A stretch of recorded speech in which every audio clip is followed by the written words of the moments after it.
Добре, хора. Миналия път наистина беше малко мокро и не знам да карам.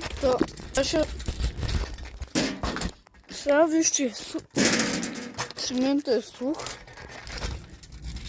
И сега ще покачи. Пак ще мога да карам с една ръка, да сте по-уверени. Ето. Вижте, тук имаше локви, мокви. Ето вижте. Това не е друг човек, това съм истински аз, който карам тротинетка.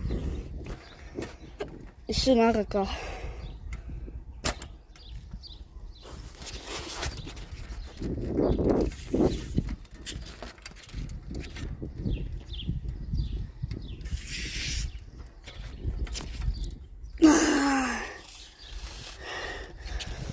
Сега се питате защо направих така.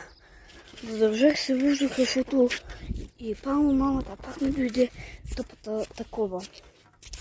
Пак ми дойде тъпото хълто, което се направя. Съм супер, мамата нали, съм супер кълъфа ми. Съм се обърнал телефона.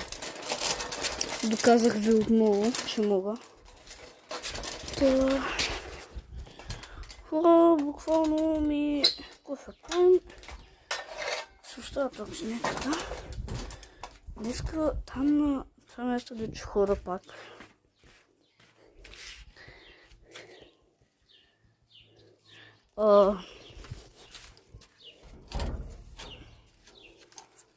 Тълму е най-добър оператор ще ходиме.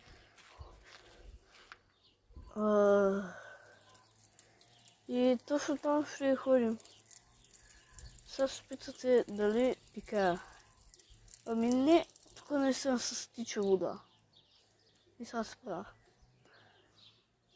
Ай хора да последим това водата и сега ще направим едно специално видео точно за водата. Айде.